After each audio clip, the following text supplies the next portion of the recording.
আজকের ভিডিওটি ভিন্ন। আমি আপনাদের ভিন্নভাবে বিষয়গুলো উপস্থাপন করব। অলরেডি বুঝে গেছেন ভিডিওর টপিক কি। ভিডিও বাকি অংশ অডিও পডকাস্ট আকারে সাজিয়েছি, মনোযোগ দিয়ে শুনবেন। আসসালামু আলাইকুম প্রিয় ভাই ও বোনেরা। আজকে যা কিছু হচ্ছে নিশ্চয়ই আপনারা যথেষ্ট সচেতন। আমি খেয়াল করছি অনেক মেইনস্ট্রিম মিডিয়া বিভ্রান্তিকর তথ্য দিচ্ছে। এবং এটা নতুন কিছু নয়। এটা আগেও হয়েছে, first and second world war এর সময় ও গুজব ছড়ানো হয়েছিল। আপনারা কি খেয়াল করেছেন ট্রাম্প প্রশাসনের ভেনিজুলা আর গ্রিনল্যান্ডকে টার্গেট করেছিল কেন? কারণ কি শুধুই তেল? না, মোটেই না। এটা তাদের প্ল্যান। তাদের U3 ঘটানোর চেষ্টা অনেক পুরনো। তারা ভালো করেই জানে যে ইরান অ্যাটাক করা হলে হরমুজ প্রণালী বন্ধ করে দেওয়া হবে। আপনারা কি ডটস কানেক্ট করতে পারলেন? আসলে টার্গেট আমরা আগে থেকেই জানি, গ্রেটার ইসরায়েল নির্মাণ। এজন্যই আপনারা খেয়াল করে দেখবেন বিভিন্ন বিলিয়নার কোম্পানিগুলোর সঙ্গে তারা কন্ট্রাক্ট করে রেখেছে। সেখানে নিজেদের লোক বসিয়েছে। তারা বাংকার নির্মাণ করেছে। আমি সরাসরি তাদের নাম বলতে পারছি না, কারণ তাদের নাম প্রকাশ করে ভিডিওটি করলে ভিডিওটি আপনাদের কাছে পৌঁছাতে দেওয়া হবে না। কারণ তারাই ফেসবুক, ইউটিউব, গুগল, অ্যামাজন আরও অনেক মাল্টিন্যাশনাল কোম্পানিজকে নিয়ন্ত্রণ করে। এবং তাদের নাম আপনারা সকলেই জানেন। এত বিলিয়ন টাকা খরচ করে বিভিন্ন মাল্টিন্যাশনাল কোম্পানির মালিকরা, বিভিন্ন powerful politician, popular musician, celebrity এরা বাংকার নির্মাণ করল। বেশ কয়েক বছর ধরেই এ ধরনের তথ্য মেইনস্ট্রিম মিডিয়া অ্যান্ড সোশ্যাল মিডিয়াতে ভাইরাল হয়েছে। কারণ তার আগে থেকেই জানে U3 এর প্ল্যান করা হচ্ছে। এবং তারা নিজেরাও এই প্ল্যানের অংশ। ফার্স্ট ওয়ার্ল্ড ওয়ার 4 বছর পর্যন্ত চলেছিল।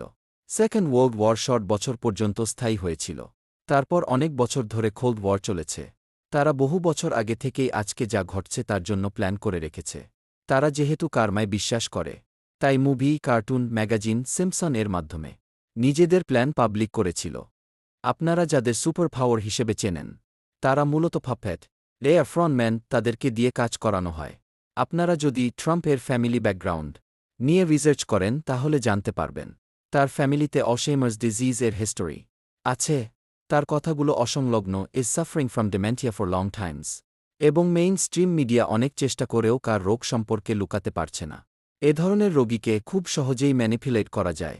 He is a puppet and his friends are also. They are working on a mission. That is New World Order.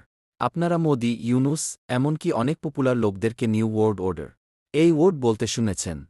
তাদের প্ল্যানের সিরিয়ালটা ঠিক এরকম। অ্যাট ফার্স্ট, থার্ড টেম্পল এর জন্য জেরুজালেম আশেপাশের এলাকা খালি করা। গ্লোবাল ক্রাইসিস করে সব ইহুদিদেরকে ইসরায়েলে নিয়ে আসা। গ্রেটার ইসরায়েল এর জন্য নিজেদের land expansion. And then new world order.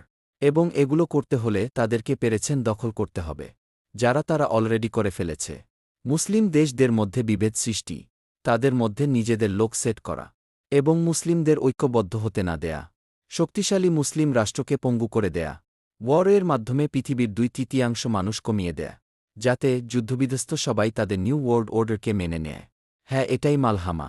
কোরআন ও সহিহ হাদিসের সব কিছুই মিলে যাচ্ছে। আমরা জানি নিউ ওয়ার্ল্ড অর্ডার এ তারা কাকে ইন্ট্রোডিউস করতে চায়। হ্যাঁ, দাজ্জাল। তারা এই ভয়ঙ্কর ফিতনাকে ক্ষমতায় বসাতে চায়। জিউসদের বিকৃত বই অনুসারে দাজ্জাল তাদের মসিহ। দাজ্জাল এর অনুসারী হয়ে অনেক বছর ধরে কাজ করে যাচ্ছে সেক্রেট সোসাইটি। এই সেক্রেট সোসাইটি এই পাপেটদের নিয়ন্ত্রণ করে। তাদের মদত দিয়ে কাজ করানো হয়। ভ্যাটিকানের ফেক রাব্বে, প্রিস্ট ও এদের সেক্রেট সোসাইটি এর মধ্যে রয়েছে। যত যাই করুক না কেন, ওরা জয়ী হতে পারবে না। আমাদের এখন করণীয় কি? সেটা হল মুসলিমদের মধ্যে বিভেদ সৃষ্টি হতে না দেওয়া। কে শিয়া, কে সুন্নি এসব নিয়ে পড়ে না থাকা। সংকটের জন্য প্রস্তুতি, খাদ্য সঞ্চয় করা। অ্যান্ড মোস্ট ইম্পর্ট্যান্টলি সূরা কাহাফ এর প্রথম 10 আয়াত মুখস্থ করা। আমাদেরকে ওদের সিস্টেম থেকে বের হয়ে আসতে হবে। নিজেদের সিস্টেম তৈরি করতে হবে। নিশ্চয়ই আল্লাহ সর্বোত্তম পরিকল্পনাকারী। ভিডিওটি এই পর্যন্তই। আসসালামু আলাইকুম।